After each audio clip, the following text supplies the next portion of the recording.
بسم اللہ الرحمن الرحیم۔ جب قریش مکہ عداوت نبوی میں دیوانے ہو رہے تھے، ایک روز آپ صلی اللہ تعالیٰ علیہ وسلم کوہ صفا پر یا کوہ صفا کے دامن میں بیٹھے ہوئے تھے کہ ابو جہل اس طرف کو آ نکلا۔ اس نے آپ صلی اللہ تعالیٰ علیہ وسلم کو دیکھ کر آپ کو گالیاں دی، آپ کا دل دکھایا۔ یہ بدبخت حضور کی دل آزاری کا کوئی بھی موقع نہ چھوڑتے، لیکن آپ صلی اللہ تعالیٰ علیہ وسلم نے جب اس کی بیہودہ بات کا کوئی جواب نہ دیا تو وہ غصے سے جل بھن گیا۔ اس نے ایک پتھر اٹھا کر مارا، جس سے آپ صلی اللہ تعالیٰ علیہ وسلم زخمی ہو گئے اور خون بہنے لگا۔ آپ صلی اللہ تعالیٰ علیہ وسلم خاموش اپنے گھر چلے آئے۔ ابو جہل جہاں صحن کعبہ میں لوگ بیٹھے ہوئے باتیں کر رہے تھے، وہاں آ کر بیٹھ گیا۔ حضرت امیر حمزہ بن عبد المطلب آپ صلی اللہ تعالیٰ علیہ وسلم کے چچا تھے۔ ان کو آپ صلی اللہ تعالیٰ علیہ وسلم سے بہت محبت تھی، مگر وہ ابھی تک شرک پر قائم اور مشرکوں کے شریک حال تھے۔ آپ بہت بڑے شکاری بھی تھے۔ ان کی عادت تھی کہ تیر کمان لے کر صبح جنگل کی طرف نکل جاتے، دن بھر شکار کی تلاش میں مصروف رہتے، شام کو واپس آ کر اول خانہ کعبہ کا طواف کرتے، پھر اپنے گھر جاتے۔ وہ حسب معمول جب شکار سے واپس آئے تو اول تو راستے میں ہی ابو جہل کی لونڈی ملی۔ اس نے ابو جہل کا آپ صلی اللہ تعالیٰ علیہ وسلم کو گالیاں دینا اور پتھر مارنا اور آپ صلی اللہ تعالیٰ علیہ وسلم کا صبر و شکر کے ساتھ خاموش رہنا سب بیان کر دیا۔ حضرت حمزہ آپ صلی اللہ تعالیٰ علیہ وسلم کے چچا ہونے کے علاوہ رضائی بھائی بھی تھے۔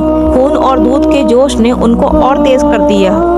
وہ فوراً خانہ کعبہ گئے اور سیدھے اس مجمع کی طرف متوجہ ہوئے جہاں ابو جہل بیٹھا ہوا باتیں کر رہا تھا۔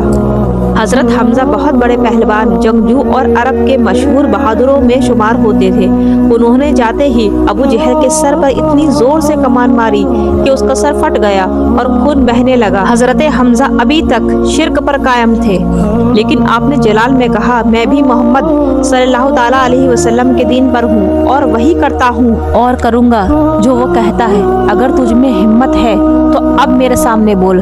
ابو جہل کے ساتھیوں کو غصہ آیا اور وہ اس کی حمایت میں اٹھے، مگر ابو جہل حضرت حمزہ کی بہادری سے اس قدر متاثر و مرغوب تھا کہ اس نے خود ہی اپنے حمایتیوں کو یہ کہہ کر روک دیا کہ واقعی مجھ سے ہی زیادتی ہو گئی تھی۔ اگر حمزہ مجھ سے اپنے بھتیجے کا انتقام نہ لیتے تو بے حمیت شمار ہوتے۔ ابو جہل کو حضرت حمزہ کا کلام سن کر یہ اندیشہ بھی پیدا ہو گیا تھا کہ کہیں اس طیش و غضب کی وجہ سے ضد میں آ کر مسلمان ہی نہ ہو جائیں، اور اسی لیے اس نے ایسی بات حضرت حمزہ کو سنانے کے لیے کہی کہ یہ بات یہیں کے یہیں ختم ہو کر رہ جائے اور حمزہ اسلام کی طرف متوجہ نہ ہو سکے۔ حضرت حمزہ آپ صلی اللہ تعالیٰ علیہ وسلم کے پاس آئے اور کہا، بھتیجے تم یہ سن کر خوش تو ہوگے کہ میں نے ابو جہل سے تمہارا بدلہ لے لیا۔ اس پر آپ صلی اللہ تعالیٰ علیہ وسلم نے ارشاد فرمایا، چچا میں ایسی باتوں سے خوش نہیں ہوا کرتا، ہاں اگر آپ مسلمان ہو جائیں تو مجھ کو بڑی خوشی حاصل ہوگی۔ یہ سن کر حضرت امیر حمزہ نے اسی وقت کلمہ پڑھ لیا اور اسلام قبول کر لیا۔ حضرت حمزہ کے مسلمان ہوتے ہی مسلمانوں کی آفت رسیدہ جمعیت کو بڑی قوت اور امداد حاصل ہوئی۔ یہ نبوت کے 6 سال کا واقعہ ہے۔ قریش مکہ آپ صلی اللہ تعالیٰ علیہ وسلم کی شان میں بہت ہی گستاخ اور بے باک ہو گئے تھے۔ اب جب حضرت حمزہ رضی اللہ تعالیٰ عنہ مسلمان ہو چکے تھے، اس لیے آپ صلی اللہ تعالیٰ علیہ وسلم کی شان میں گستاخیاں کرنے میں تعامل کرنے لگے۔ ایسے ہی ایمان کو تازہ کرنے والے واقعات سننا چاہتے ہیں تو ہمارا پورا ساتھ دیں۔ ویڈیو پسند آئے تو ویڈیو کو لائک کریں، چینل کو سبسکرائب کریں۔ اللہ حافظ۔